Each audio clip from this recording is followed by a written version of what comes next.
films. It's like if you think Deadpool was funny, you haven't seen The Mask. Yeah, the Mask was the one that really set that bar. Yeah, right, for sure.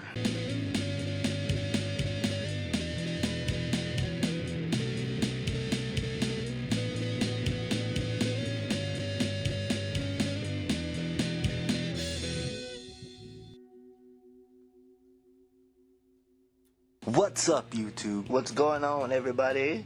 Good morning, good afternoon, good evening, and good night. Greetings. However, whenever you're watching this, we appreciate you because you already know time is expensive. Thank you for tuning in. And thank you for subscribing. But if you're here for the first time, this show is about anything and everything creative.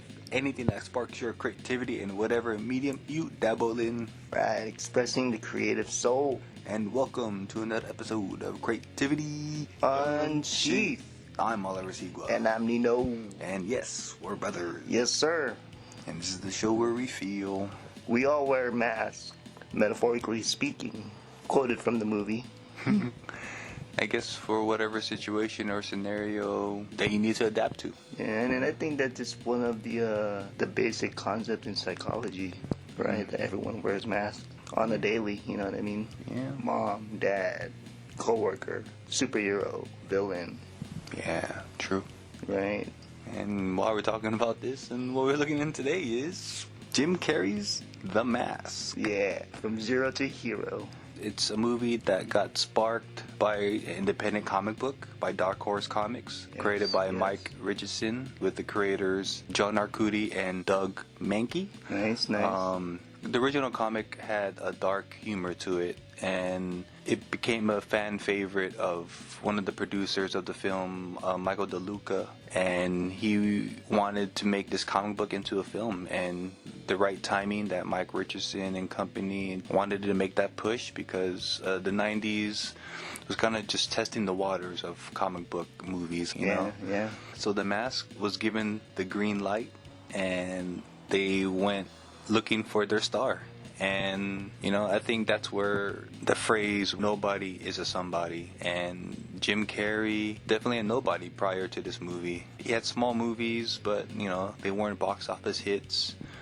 His co-star, Cameron Diaz, didn't star in any movie.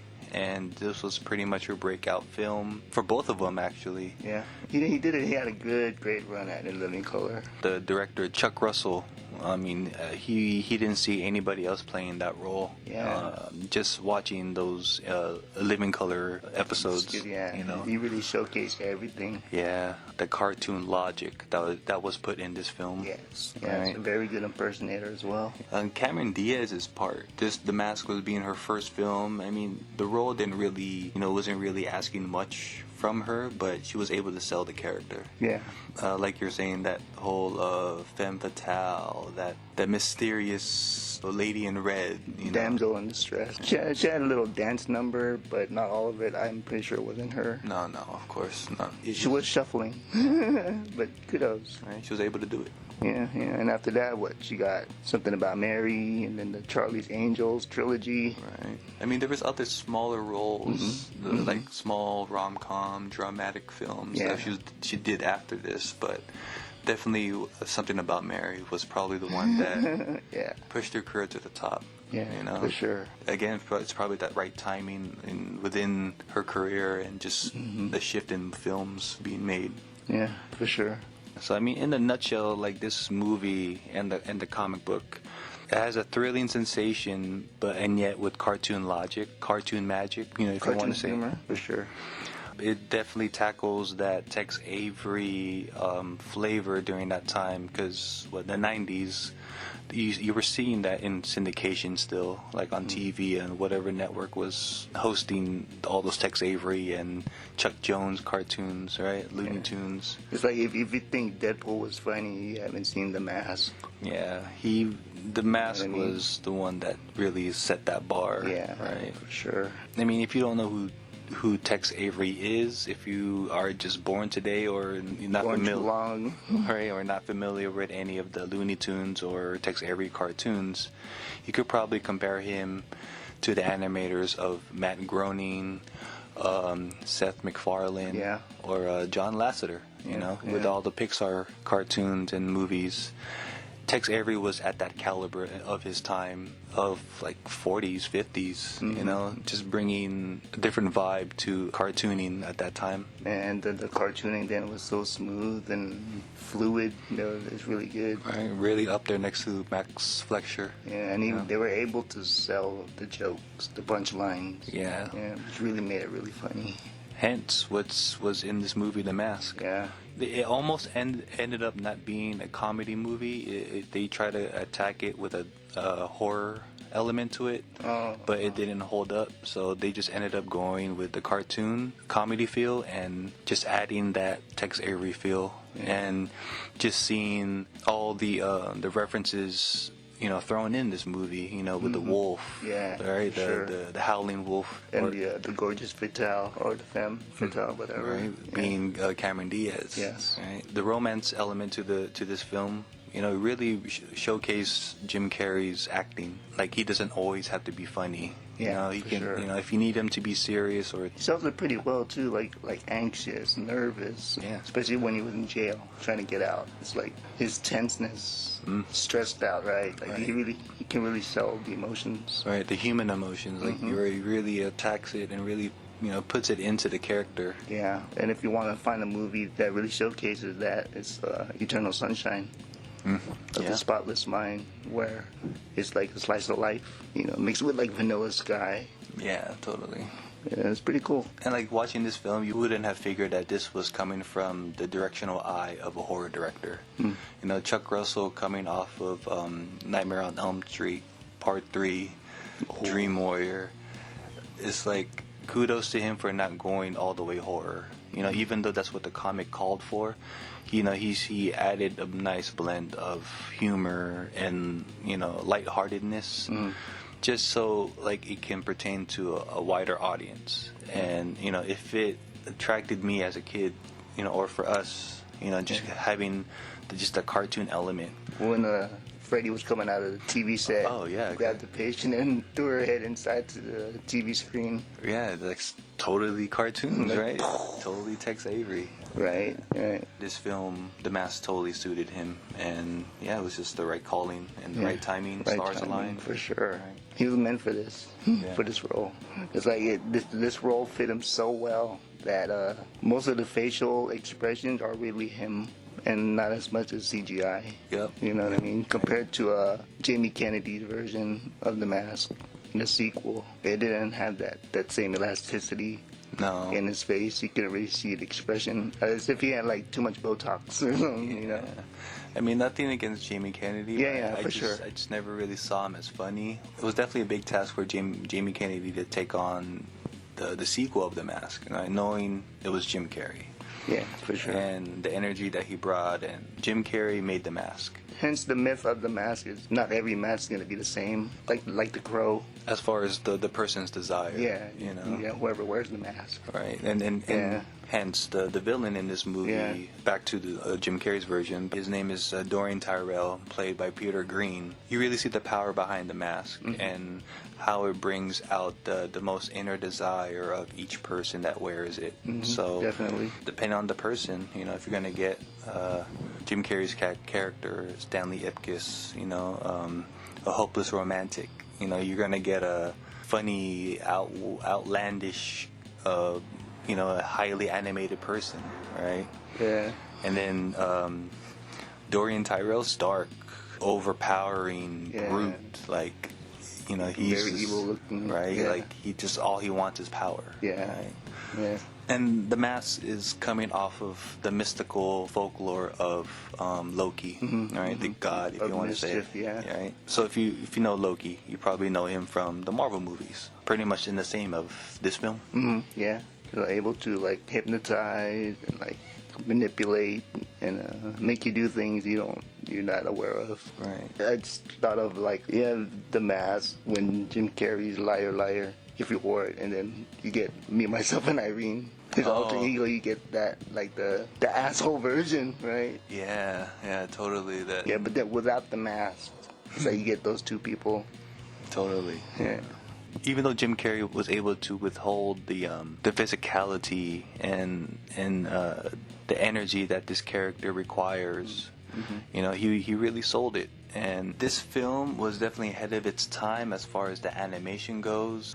You know, just alone, like you said, like his facial expressions just said it all. Like it was able to do it all. Yeah, for sure. And the prosthetics, it was just slight prosthetics because he was able to stretch his face. Yeah, exaggerating, mouth open while he's screaming like, ah. Yeah. Right. Yeah. So it was like definitely a minimal job on the animations part, and you know, shouts out to Industrial Light and Magic. You know, those were that's the same studio that was behind Star Wars. You already know that's tied with George Lucas. So in a way, you can say George Lucas and company was part of the Mask. Yeah. Right. But again, like they didn't have to do that much work because of Jim Carrey's talent and his performance. You know, he was able to do it all. Oh yeah, hell yeah. Milo was the real star of the movie. Oh yeah. He got his dad out of jail. Oh yeah, totally. You know what I mean? It's like really shows that loyalty and animal and human bond. Yeah. Right? Yeah. Really makes you appreciate the emotional bond type. Spiritual connection with your animal, your dog. Yeah, totally. Or your cat. Whatever pet you have. And he had his little 5 minutes of fame with the mask on too. Oh, right. Yeah. Man, they really the animation on him just really holds up. It's like when he wore it, you actually saw the cartoon. Right? It takes every cartoon. Yeah, Milo totally stole the show, and it was a good balance when Milo was involved. It wasn't too juvenile. Maybe it was something during that time of the 90s where you had a lot of animal movies, you know, like Homeward Bound. Oh, yeah. Air Bud. Fucking Lion King. Yeah. Fucking Look Who's Talking. Oh, yeah. Look Who's Talking too. Two. All right. Yeah. So Jurassic Park. Yeah. Right, Yeah. Right. Free Willy. Really, yeah. Good soundtrack. All in all, this movie, The Mask, was really fun. I enjoyed it, even up to this point of today, you know. What is it, like 30 years now? Exactly, yeah, this year, I think. Yeah, about 30 years now. So, you know, it's the animation, it still holds up. Yeah, it actually holds up with the CGI they're using today. It's even better. It's ahead of its time, you know. And like the interaction with such CGI, hey, it's a lot better than what the actors are doing with the CGI today. You know, again, like the animation in this film was just really ahead of its time, and there was no other movie during this time of '93 doing it. And you could probably say this is the first superhero movie with CGI. Yeah. Right. Yeah, that's fair. What, like minus Masters of the Universe, and then this actual comic. Yeah. For sure. Like, yeah, you had the movies like Cool World and Who Framed Roger Rabbit, but for the technology, comparing that time in 1990, it grew dramatically as far as Star Wars being in the mix, and then Indiana Jones and type of special effects you got to do in those films, and then now The Mask, like getting that test run of new technology. Yeah. Right. It just really pushed this film to earn over $300 million. That's probably the same numbers that you got with when Iron Man came out. Yeah. It's crazy. He gave you your money's worth with this movie. Oh yeah, off top. He really loved it. You can tell. Right. He brought this comic book to life, and you can't take that away from him. And it's like when you hear The Mask, you hear Jim Carrey. Yeah. It became such a box office hit. Dark Horse decided to release a comic book adaptation of the film, and we did an episode on that, and we'll leave a link down below. Yeah, check that out. Yep. And we also did other episodes on the comic books that they did after the movies. Yeah, we'll leave a link to those as well, and you just get to see the continuity of The Mask. And the legacy of The Mask. Right. It even spawned a video game, too. Oh, yeah. The movie was so popular, it got referenced in, few shows, few movies. Yeah. The whole smoke it or somebody's stomach. Yep. So... It's so embedded in cinematic history that, like you said, people are referencing it. and that impact that Jim Carrey left on the world. Yeah, for sure. And he's still alive. He's still alive. To the point he's still doing movies, and I think he may be doing the third installment of Sonic the Hedgehog. Ooh, nice. As a villain. Yeah, I forget the villain's name, but yeah, that's cool. He's reprising that role. Nice. I think WB may have came out with a cartoon. Yes, they of did. theMask. Yeah, they did. Yeah, it was pretty cool. Yeah, right. Remember that. The licensing deals, and it became toys, and that creates an effect of theMask, right? And For sure. yeah, it's like I just wonder how the numbers were going for Dark Horse as far as like the comics and the reprints of the omnibuses and whatnot. You know, it's pretty cool that comic book movies were a success back then, and it just showed that they were that start. Did it really start with the MCU? No, it didn't. It's always been there. Yeah, and it was whether it be toys or comics. Mm-hmm. They made it. Right. They tried it.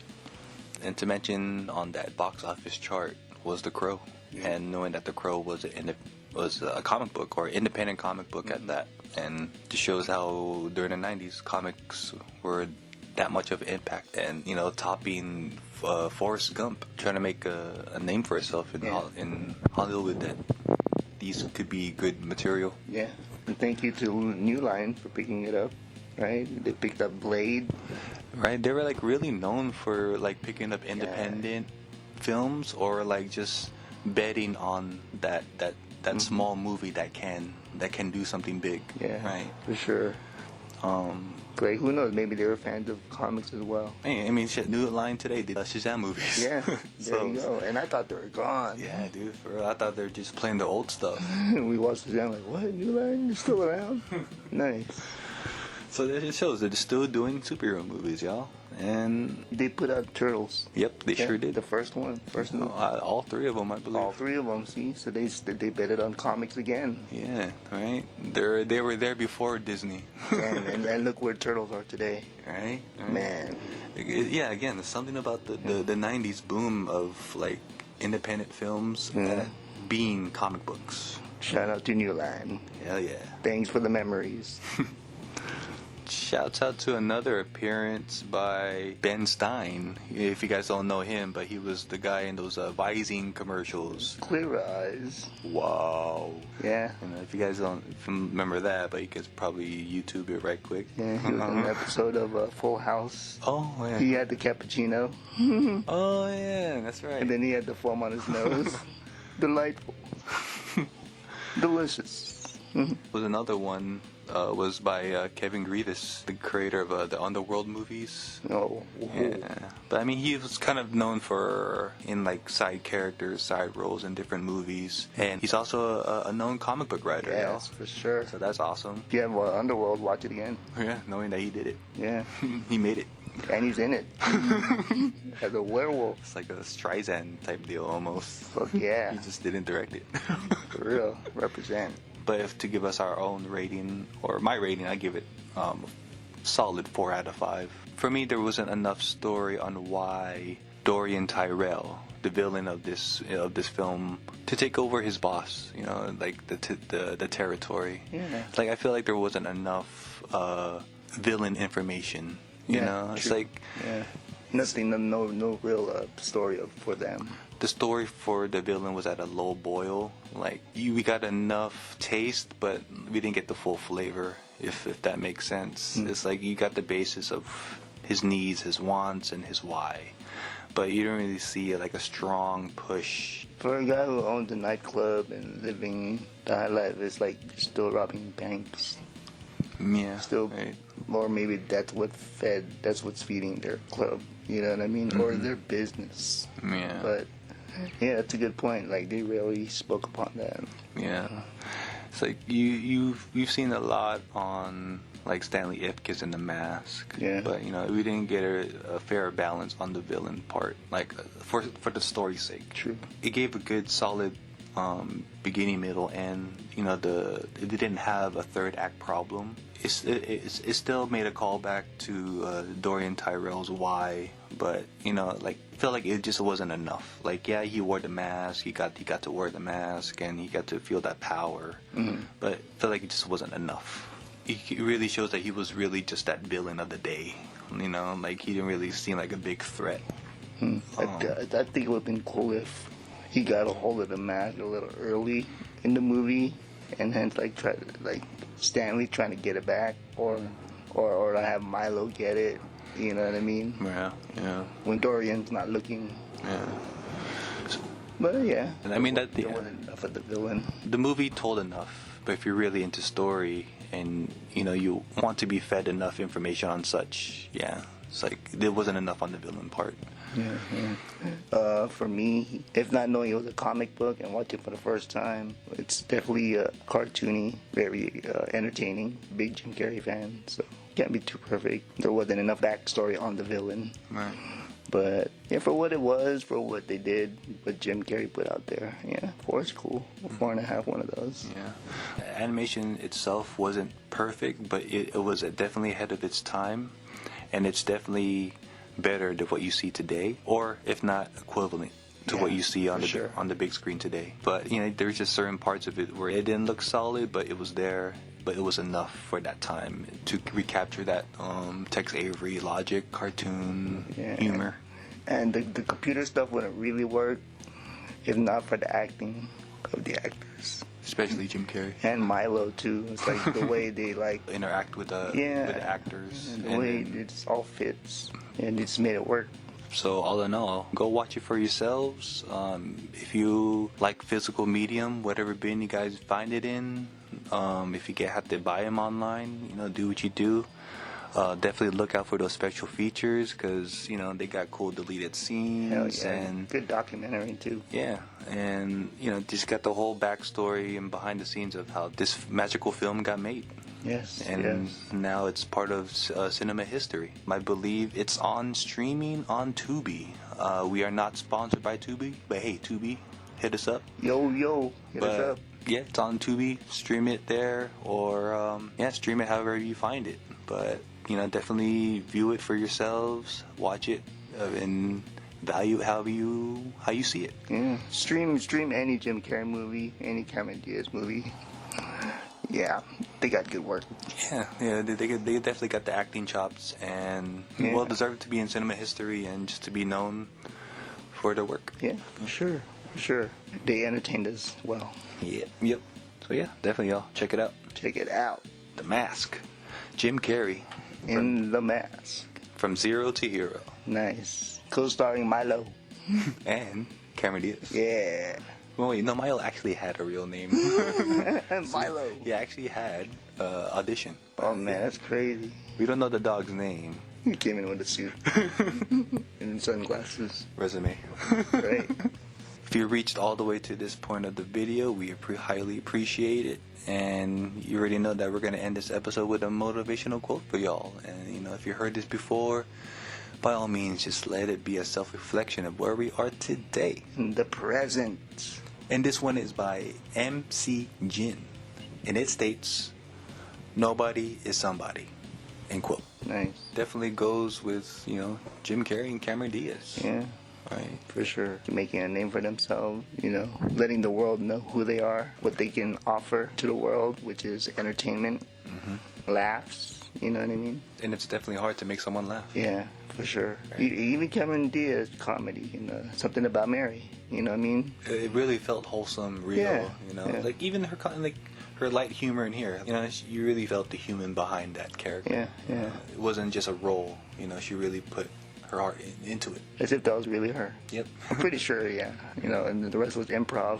And the character Stanley Ipkiss, I mean, he was a nobody, and when he found that mask, he became a somebody. Yeah. But at the end, he knew who he truly was. Mm-hmm. You know, he came to that realization with the help from the mask. Yeah, for sure. And that journey that he went through, it kind of just shows that, we all have that relatability. We all wear masks, metaphorically speaking. We wear masks to help us get through certain situations. You may seem fake, but it's probably a defense mechanism. Yeah. And everybody know how defense mechanisms are. It relates to adaptability. Sometimes we wear masks just so we can say something. You know what I mean? It's like, well, I can't say that wearing this mask, but I can say it if I wore this mask. You know what I mean? Hence, rappers, whatever have you, managers, bosses.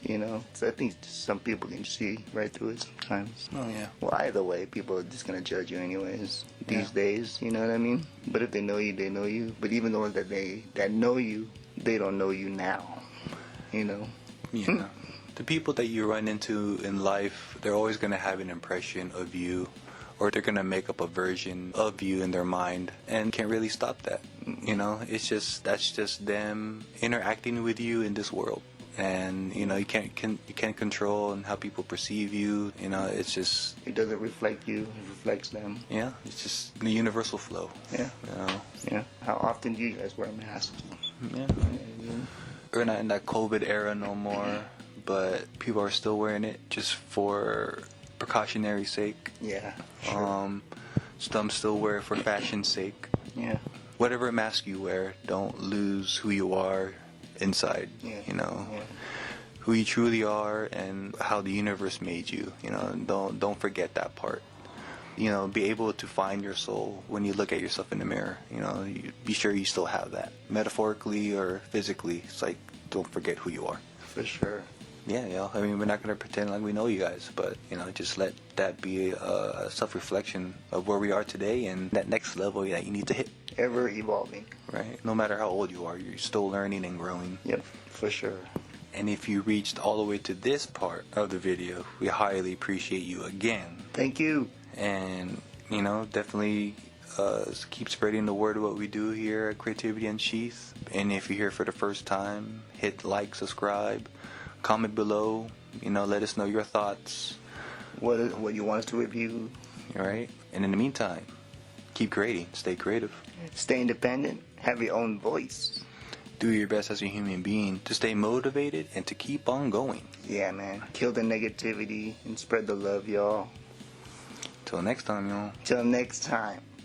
Peace. Peace. Now get out of here, son. You bother me.